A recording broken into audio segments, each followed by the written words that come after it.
Hello and welcome to the YouTube podcast series of Citiesabc and Open Business Council. I'm Hilton Super, the Vice Chairman of Student Group, and today I have the pleasure of speaking to Nicole Witt, the Executive Director of the Adoption Consultancy. Now, this is where we interview people who are changing the world, people that are inspiring us with their achievements, their creativity, their acumen. Now, in previous interviews, we have interviewed over 300 amazing people and achieved more than 15 million views on YouTube. This interview series on Citiesabc is in partnership with our platforms openbusinesscouncil.org, a Web3 4IR-based platform utilizing technology that employs the use of truth and trust through the unique corporate digital identity using blockchain and the deployment of data analytics, AI, and machine learning.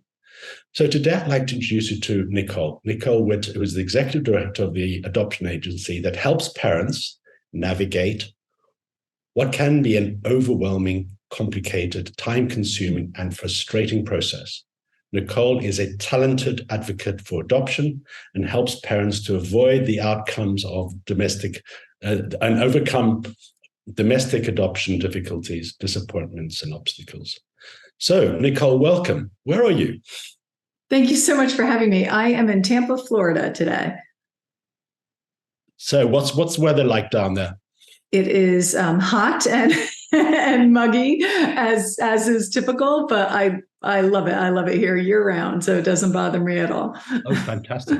Now, you're a leading figure in the realm of adoption and infertility, and you've helped millions of people, well, I'm not saying millions, but hundreds of people, pre-adopted families achieve parenthood. And you really look at it from newborn adoptions, often within 3 to 6, you expedite it. You want to do it in 3 to 12 months, offering families vital knowledge and support. Yes, absolutely. You started, you went to university at Lehigh University, and then you went and did an MBA at Cornell. But tell us a little bit about where you grew up and the advocacy that you started doing earlier on. Sure. Yeah. So I grew up in Connecticut and New Jersey later, and that's where I mostly went to school. I was actually the child of immigrants who came over from the Netherlands, and education was just always a given, right? There was no question. I was going to go to college. I was going to go to grad school. That's just kind of how it was. So that's sort of what put me on that path that really started my whole career. Interestingly, when I went to undergrad, I actually majored in computers, which has nothing to do with anything that I do now, except when I work on my website a little bit. But life takes you in surprising places sometimes. So when did you first start? I mean, you were at university. You did computer science. You then did an MBA at Cornell. Right. So tell us a little bit about that experience at Cornell. Yeah, sure. So in between the two, I worked in management consulting, which was a great opportunity to learn about lots of different kinds of businesses and industries and how they work and pros and cons and how they can be improved and different cultures and that sort of thing. So it was a really great quick background to get, pretty young, right out of college. And after doing that for a few years or so, I wanted to, learn more about business, but I also wanted to study more about entrepreneurship because I knew that was eventually going to be my path. And I wanted to shift a little bit more from the consulting side into the marketing side. So that's why I chose to get my MBA at that time. And I went to Cornell for it, which was, just a fabulous experience there. Mm-hmm. And when did you start getting interested in, infertility and adoption? What was that spark? Yeah, well, so that really came from my personal experience. So after I graduated with my MBA, I went into pretty traditional marketing work, brand management, consumer packaged goods, that kind of thing. And then shortly after I got married, when I was 31, we had discovered that there was a genetic condition in my family that was likely to make pregnancy very difficult, if not impossible. So we kind of started exploring that right away. and found out that, yes, that was indeed going to be the case. So it was really from my personal experience with me and my husband sort of going through the whole infertility process. And while we were doing that, there were a couple things that happened.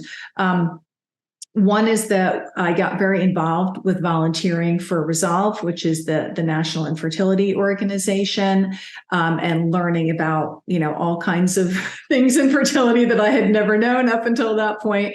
And then, we were pursuing different options to build our family.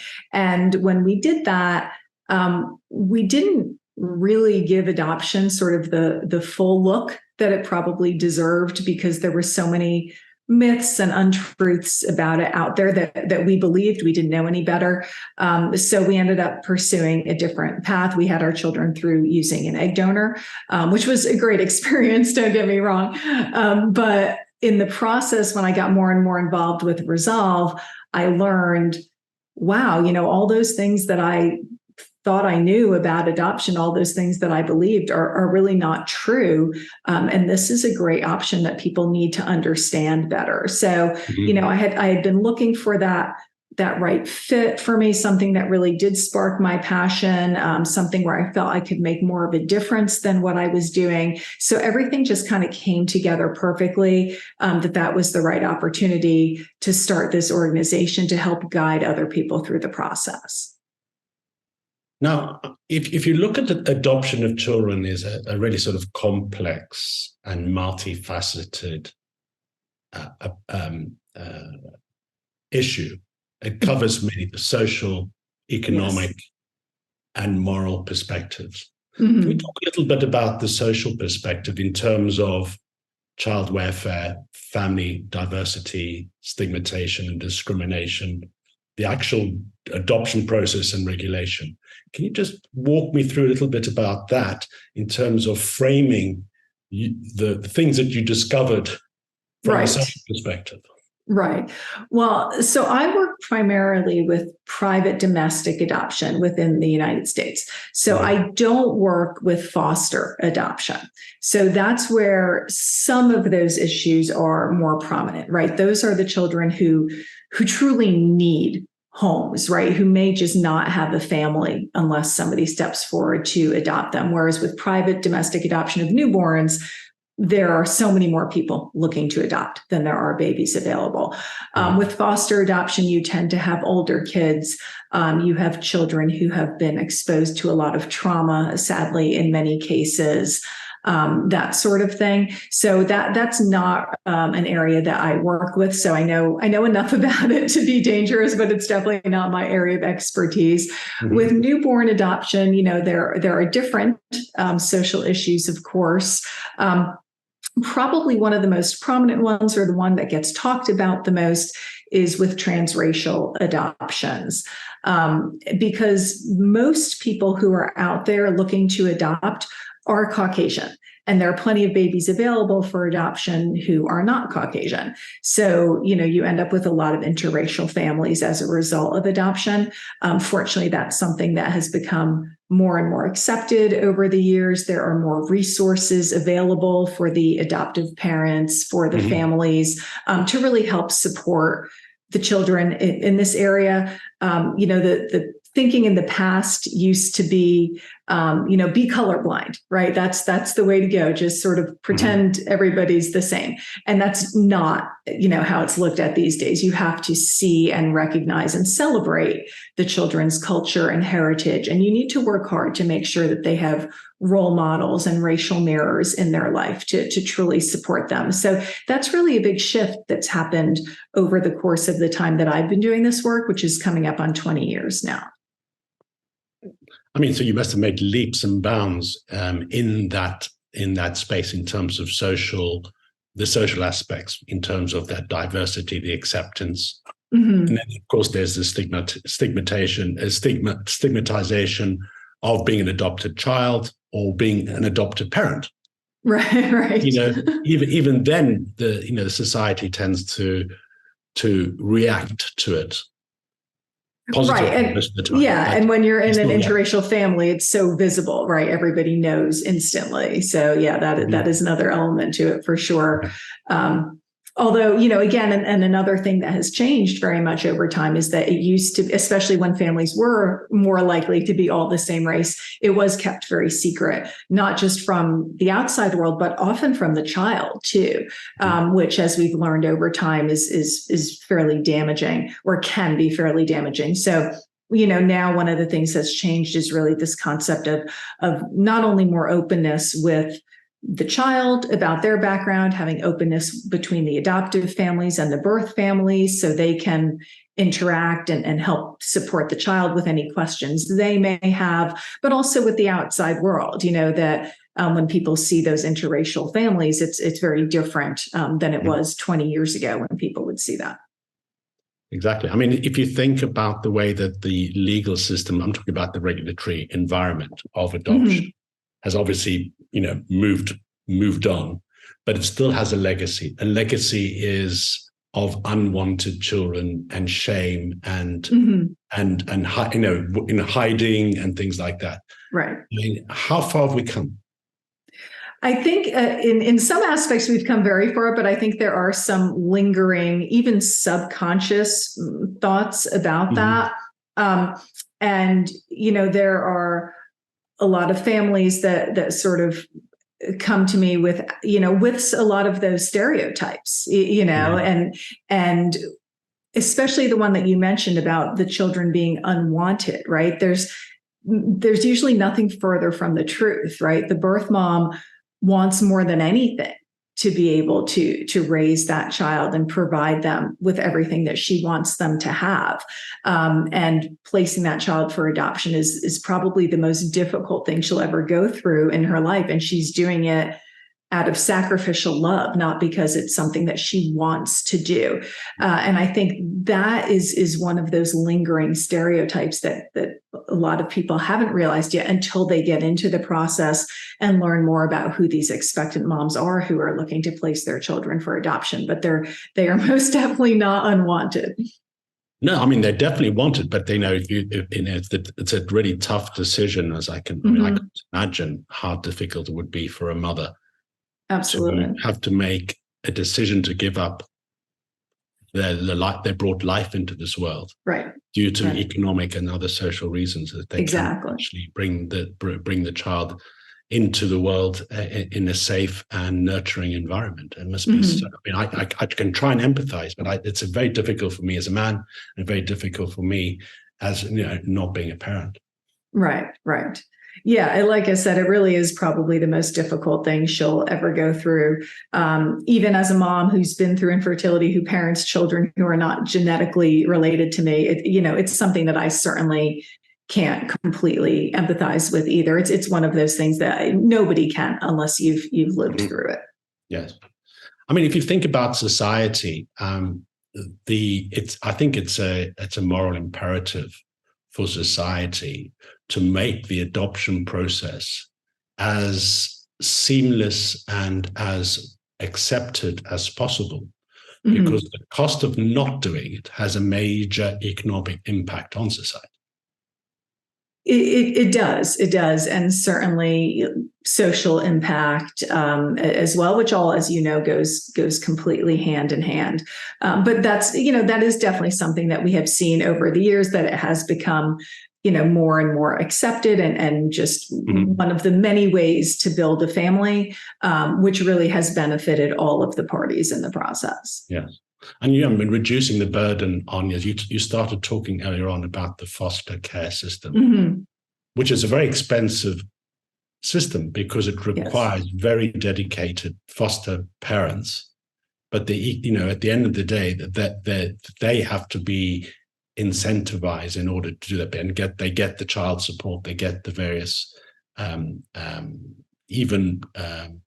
support in terms of education in different countries, for bringing and providing a safe space and a nurturing space for children. But it comes with quite a few negatives, because the child could go from one foster home to the next and not have a stable, nurturing environment. And therefore, there will be social and psychological and impacts that will at the end of the day have an economic impact on society as a whole.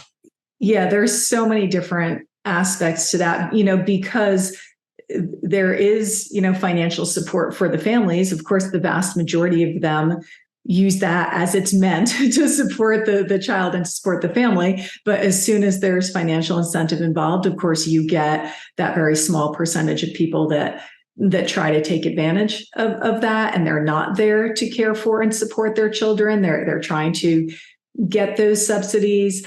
For children, it's very expensive to have enough caseworkers to stay on top of the situation, make sure that the children are being treated well. So unfortunately, that's always an issue, that there just aren't enough. And then because of how that happens, you get a lot of children who age out of the system without having been adopted, without having that safety net and the support structure. And the rates that they're so much more likely to end up homeless, to end up incarcerated, the rates are absolutely tragic. And yeah, that has costs, both social and financial, all the way around. Absolutely. Now, from a moral perspective, I know we talk a lot about human rights, okay? But that tends to be, if you look at the way that the laws are framed, they tend to be focusing on adults. Mm-hmm. Now, the child's right to a family is, I think, core to what you are doing, right? Whether it's fostering or adoption. So every child has the fundamental moral right to a loving and stable and nurturing environment. Is that something that is core to your ethos? It's something that, when I think about it, it makes me sad, because so many children don't have that. Again, especially when you're talking about the foster care system. And on the flip side, it brings me great joy and satisfaction with the work that I do, helping the children through private adoption connect with those families that really can provide them with the opportunities and the lifestyle that their birth mom wants them to have, and that, she's unfortunately in a position that she can't provide. So there are two sides to that coin, I guess. But the positive side, it definitely makes my work, extremely rewarding, and is really what drives me to do it. Mm-hmm. Looking at it from the from the parent, as in the birth parent, mm-hmm. Then you've got the adoptive parent, and then you've got the child. In terms of sort of like, let's look at the ethical considerations of adoption practices, right? And that it's related to things like informed consent of the biological parents to the adoption, the ethical treatment of adopted children, the transparency of the adoption process, and the moral principles like honesty, fairness, which are central to these ethical considerations. That we're living in a society today that it's incredibly difficult in many societies for the child to know who their parents mm-hmm. are. Mm-hmm. And it's a mixture of what I call the legal process, but reflects society. Society wants it that way, because if society wanted to be totally transparent and full consent and open and transparent, then the legal system would be following that. But there seems to be the two seem to be at opposite ends of the spectrum. Yeah, so the legal system, as it still stands in many states, really was set up during that era of secrecy, right? When people thought that was best for everyone involved. And a legacy of that is that how the process works is that when an adoption is, so there's an original birth certificate that happens at the hospital. And then when an adoption is finalized, that birth certificate gets changed. And the original one does get sort of filed away. And then a new one is issued showing the adoptive parents as the parents, showing the name that they have given the child, et cetera. And there are battles in many states, and some have gone one way with this and some have gone the other. And for many states, it's very much still in the mix. But to allow the adopted children access to their original birth certificate. And it's a tricky situation because the initial reaction is, well, of course they should have access to that information about where they came from, right? That is a fundamental right that they should have. The other side of the argument is the privacy for the birth parents, right? The birth mom went through this process to place the child for adoption. Maybe that at the time, her understanding was that her information would be kept secret. So can you go change that on her now? Right? Or maybe that's just something that should change from this point going forward. So those are some of the arguments and the considerations, the ethical considerations when it comes to looking at changing those laws. But you're right, those laws were built or created in a very different time frame with a very different perspective than where we are now. Mm-hmm. I was reading, I think you were recently interviewed about the change in the law in New York State. Mm-hmm. Mm-hmm. Can you tell us a little bit about that? Because I think that was groundbreaking what they achieved there. Yeah, so in New York, well, it's one of the states where now people do have, adult adoptees do have full access to their birth certificates. It's still tricky for them to get. It's not as easy as it may sound. Mm-hmm. There's still a lot of hoops to jump through and so on. But they do have full access to their original records. Now they still need to know some information, right? For example, and I don't remember the exact details at this point, but I believe they had to know the county that they were born in. And maybe many adoptees don't know that, right? Mm-hmm. So it's not as open to everyone as it might seem on the surface, but certainly in advance in those rights for adoptees, and many other states have been looking to that change in law in New York to base possible changes in their law on. It's very interesting. I mean, you're talking particularly about the United States, and we can talk about other countries as well. But from your perspective, cultural and religious values. So there's a moral perspective on adoption, which is very much affected by cultural and religious beliefs, mm-hmm. which get enshrined in the legal system.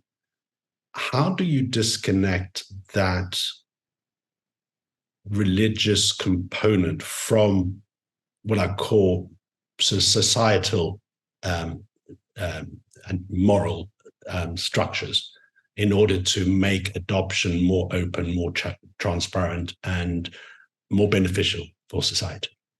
Yeah, I mean, religious beliefs do come into play in a lot of different aspects of it.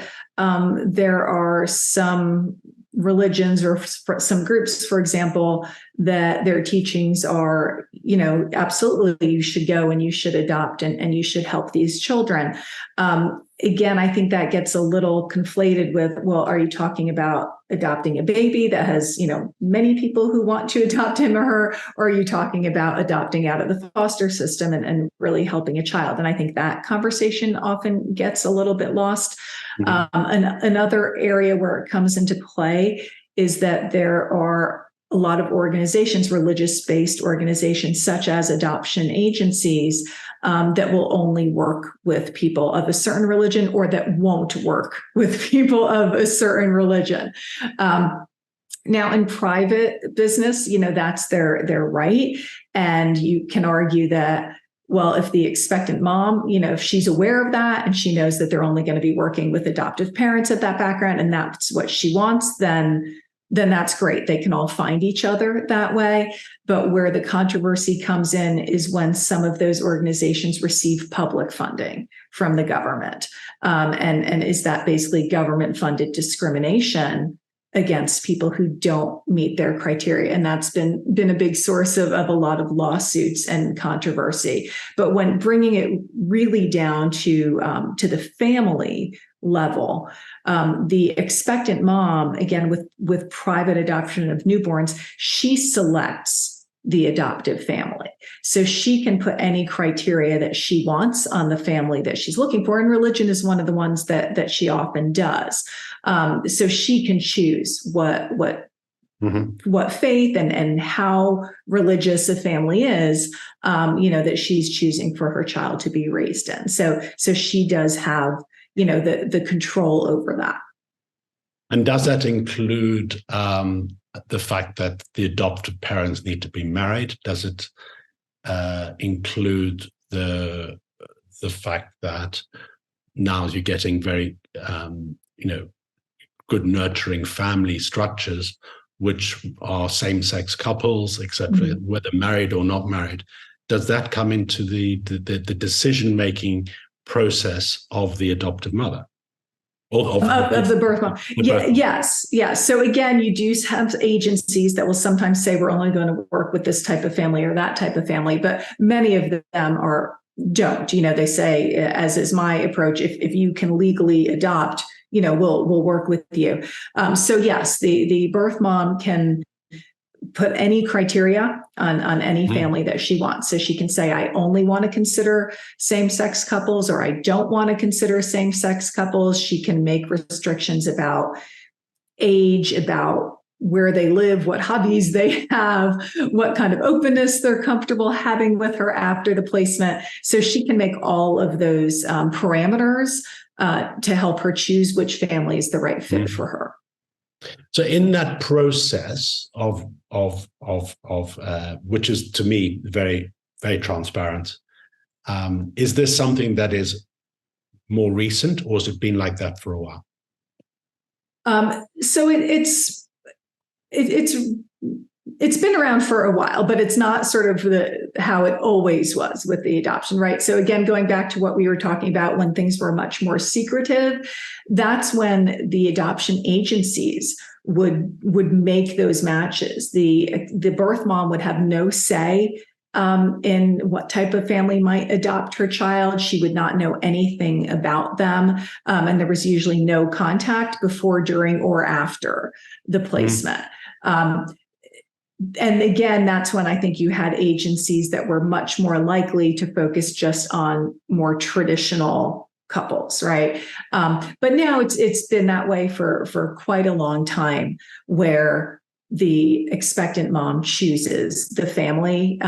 So the adoptive parents, or the pre-adoptive parents who are looking to adopt, they create what's called a profile, which is sort of like an electronic scrapbook in some ways, that really kind of communicates, here's what we're all about, here's what we have to offer, here's our lifestyle, here's our family structure, here's where we live, here's what we do on weekends, that sort of thing, here's our faith or our lack of faith. And the birth mom has all of that information to select from. And in how many cases does the adoptive parents actually meet with the birth mother prior to the adoption? So in most instances these days, they do meet. Often it's not until after what's called the match, right? So the expectant mom chooses them often from their profile. Maybe they have some phone conversations or video calls or that kind of thing. And then once that match is official, then usually there's a meeting between the two.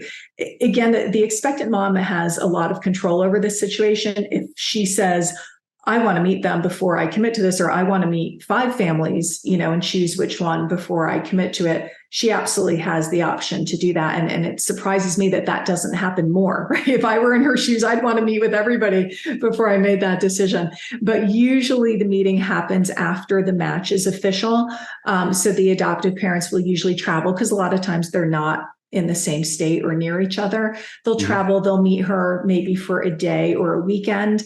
And then that really sets the basis for the relationship for them to keep in contact throughout the course of the pregnancy. Again, depending on the distance and how far along she is in the pregnancy and so on, there's often not another meeting in the meantime, but there can be. But then usually the adoptive parents travel and go meet with her again, around the time of the birth. And there's often a lot of in-person interaction from when the baby's born until the adoption consents are actually signed, which is usually a couple of days.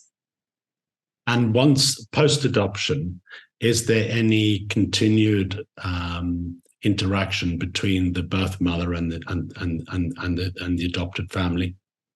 Yes, there is. So these days, adoption is much more open than it used to be. It's what we refer to as closed adoptions, which was in the past. And again, that's when the agency made the decision, placed the baby with the family, and there was absolutely no interaction between the adoptive parents and the birth parents. Fully open adoption is something a lot of people are nervous about, at least when they're starting the process. It's still not quite as common as people think, but that's when it's just, there's a complete exchange of identifying information, direct interaction. Some people have absolutely beautiful, fully open relationships. They celebrate holidays together. They are on the phone all the time. Most adoptions kind of start somewhere in the middle. It's what I refer to as semi-open adoption. Everybody uses the words a little bit differently, but that's usually when the adoptive parents are sending her updates and photos, whether that's physically or online or texting or whatever. So they usually maintain some level of contact, at least a few times a year or so. And then a lot of times things naturally evolve from there, as every relationship does, and in some cases it goes the other way too. Maybe the birth mom, for whatever reason, decides that that's not healthy for her, or maybe she's struggling with some areas in her life and the adoptive parents decide it's not healthy for the child. So that can happen too. But more often than not, the relationships do become more open over time once people realize, like, hey, we're extended family, right? And we like each other and we trust each other. And isn't it silly that she doesn't know where we live, or that kind of thing. So it usually evolves over time. This brings me back to the word adoption. Okay, adoption, and it resonates as I own something. It's now my possession. Okay, and I find that a very difficult thing to reconcile, because you can't own another person. Right. You just are the custodian of and creating a nurturing environment to bring a child to an adult. They have their own, as we talked about, the child's rights, et cetera, et cetera. Right. Do you think there's another word for adoption? That's very interesting. And I haven't really thought about that, but the point you're making, isn't that true of all of our children, right? Whether they're biological or not, right? You don't own them. You are, you have hopefully the joy of raising them and parenting them for a certain amount of time. And then your goal, if you're successful in what you've done, is that you work yourself out of a job. So, but the language, I haven't thought about it in the terms of, is there another word for adopting babies? What I have thought about is maybe they should use other words for adopting a street and keeping it clean, or even possibly adopting a pet, right? I don't feel like all those things should have the same word, but I don't know which one should be which, if you will. Because at the end of the day, society would benefit greatly from more openness, more transparency, because there will be difficult times for a parent. Any parent, they always have difficult times, and to have the support of an extended birth parent in the child's life, and the child being aware that they've got two daddies and two mummies, or two mummies and one daddy. Right. In today's world, we project our own fears, our own cultural norms onto children, when in fact they're growing up in a world with a completely different frame and of reference and perspective. To them, having three parents or four parents is a benefit rather than a negative. Right. And there is no secrecy really anymore. With all they have to do is take a DNA test, right? And chances are they might find out somebody who they're biologically related to. So you can't go into adoption anymore with the expectation of this is going to be some secret forever. But also there are huge benefits to the child, because in the past, there were a lot more instances where children grew up with more self-esteem issues, identity issues. There were these what was called sort of the birth parent fantasies about, what their backstory was, but really missing a piece of who they are. Where did I get this musical ability from? How come my hair does this, or, whatever. So them to just be able to get those seemingly very simple questions answered by saying, let's call your birth mom and ask her, let's send her a text. That really changes their world. And it leaves them without all these unanswered questions and wonderings and musings. So it's proven to be very healthy for the children. But again, the going into it with an expectation of secrecy for a lifetime just isn't the reality anymore. Yes. And in terms of, you've done a lot of work, you understand, computers and statistics and DNA and all these technologies, and then your marketing experience and when you did your MBA at Cornell, and then your business experience. What would you like to advocate as what do we now need to do going forward? What research do we need to bring on board and listen to? What research do you feel should be done in order for us to determine what is best for all the stakeholders within a shared parenting, adoptive environment?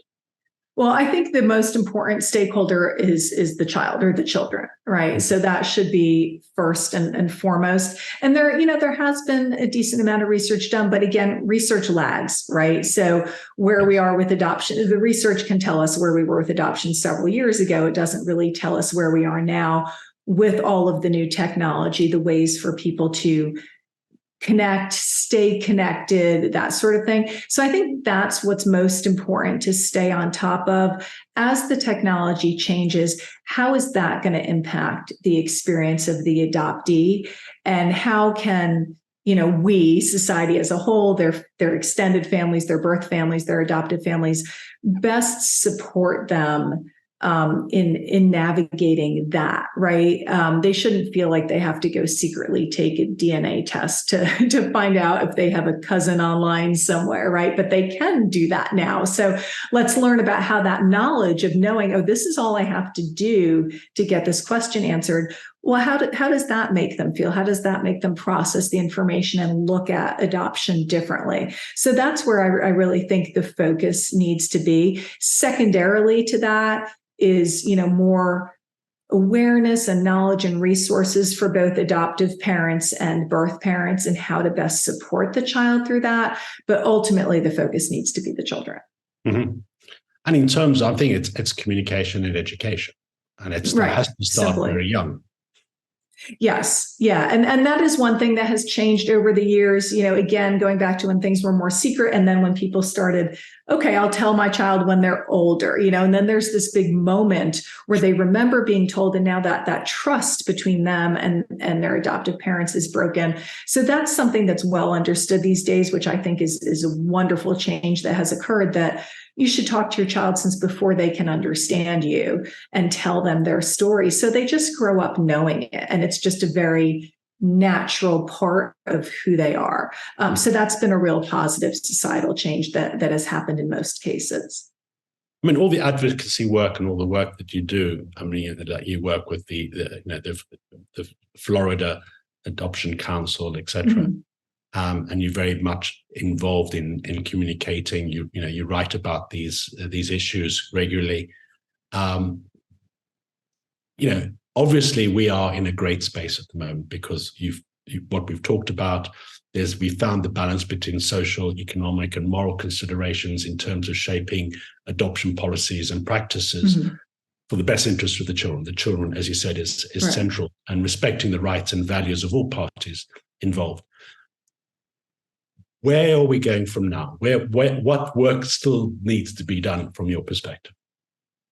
I think it does all just come back to the continued communication and education, because as I think with any area of focus, you do kind of get into a bubble with it, right? So I assume that there are so many things about adoption that just everybody knows. Of course they do, right? And then I talk to people and they don't know that at all. And like I said, it's the same with every area of expertise. So, but again, this is one that's so critical to how society functions, to how children feel about themselves, to how they grow up to interact in the world.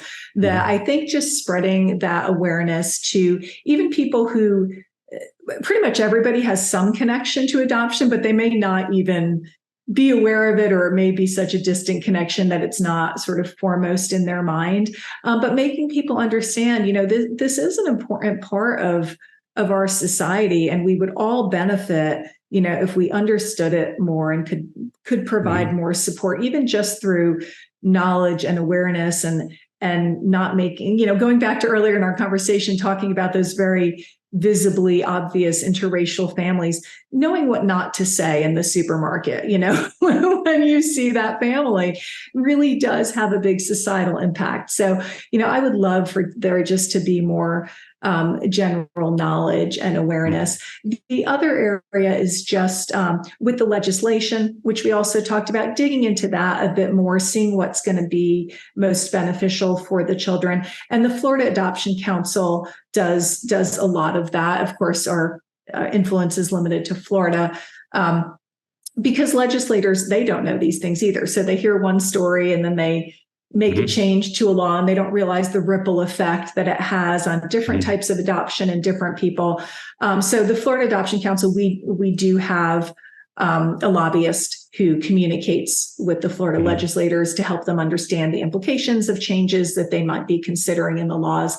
And I don't think that there are very many other states that have an adoption council like Florida does. We're relatively unique in that area, and that would really be a wonderful thing for other states to have. I mean, we've moved a little bit on from adoption, but we haven't really talked about surrogacy.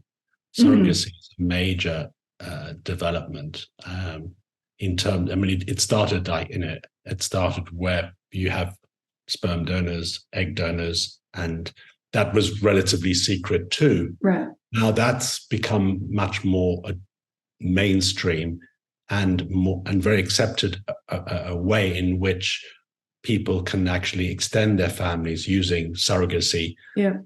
So what sort of work have you been doing in that area as well? So I don't really do a lot of work in that area. I have my personal experience with being a parent of children from egg donor. I do a lot of volunteer work with Resolve, the National Infertility Association. I co-founded the Tampa chapter, or the support group of that, which of course after COVID that has all changed a bit, but up until COVID we had regular in-person meetings on that. So I was on top of the experiences people were going through and what was happening with that. But from my professional side of things, I don't really work with surrogacy per se. I think that from what I understand about it is that in many other countries, it's far more limited. The options for people are far more limited. So there are actually a lot of people who come to the US for surrogacy because they're not allowed to do it, perhaps, in their country. Which is great that they're able to do that. But of course, that limits it to the people who have the resources for it. So I think that's interesting, just how it's viewed so differently throughout in different parts of the world. But it's not an area I really get involved with professionally. Well, it's essentially, at the end of the day, through the surrogacy approach, there is an adoption process, which fits the legal framework. Yeah. And again, that depends kind of on the state laws and how it's looked at. But that's always the safest way to do it, is actually, even if the state says, oh no, the intended parents are in every way the legal parents. I know there are some attorneys who still do adoption paperwork, sort of just in case the laws gets changed or gets interpreted differently.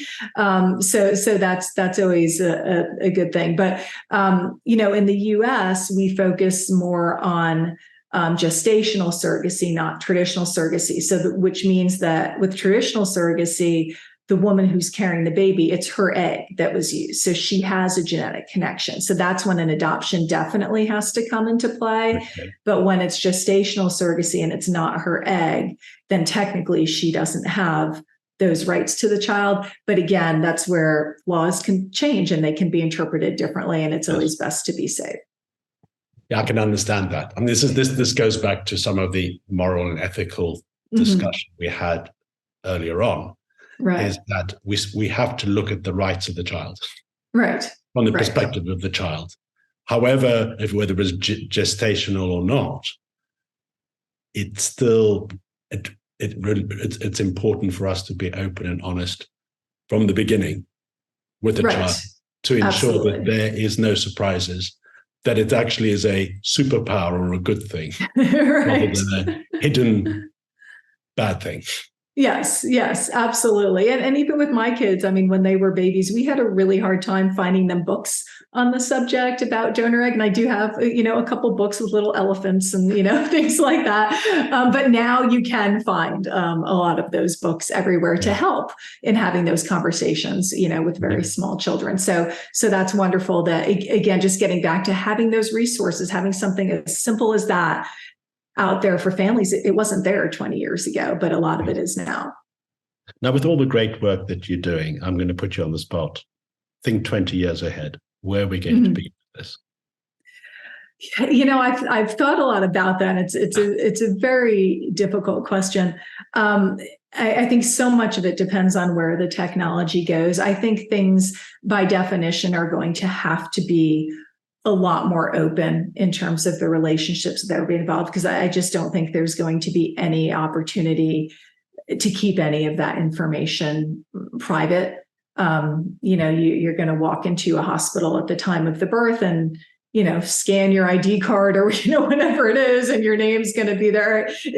I just don't think there's going to be any element of that secrecy anymore, which I think is a good thing. It's going to take some changes for people to be comfortable with that. It's very different from how we have thought about a lot of these things traditionally. But I really think it's very positive for everyone involved if everyone can get to that comfort level. So that's the main difference I see, is just I think things are going to continue to just be more and more open and transparent. And the people who aren't comfortable with that, may need to pursue other ways. So we've been talking a little bit about all the advocacy work that you're doing in terms of child adoption. And a very, very positive note is that your desire to be open, honest, and advocating for there to be high levels of trust, et cetera, et cetera. Naturally, you want other people to follow you, other people to engage with you, other people who are struggling with these issues. How do they get in touch with you? The best way to reach me is through my website, which is kind of a mouthful. It's the adoptionconsultancy.com. But of course, I'm also on social media, on Facebook, on X, I guess we call it now. on LinkedIn. So they can track me down any of those ways, through the Florida Adoption Council, through Resolve. So lots of ways out there, but the best way is to go directly to my website. And I try to get back personally to every single person who reaches out to me. Nicole, thank you very much indeed for the most wonderful and enlightening interview. Really, really applaud the work that you're doing. I learned something today about openness that you've developed, or the society is developing around you in terms of making it as transparent as possible. And I applaud the work that you're doing. And thank you very much. You've taught me something today. Thank you. It's been a very, very interesting conversation. Thank you for viewing and engaging with today's podcast. If you're interested in knowing more about citiesabc.com with openbusinesscouncil.org, go to our platforms, as well as you can also find me on social media and direct message me, Hilton Super, on Twitter, LinkedIn, and Instagram. And do go to the other interviews we have done on YouTube. And don't forget to like and comment. So thank you very much for your time. and engaging with this interview today on Cities ABC.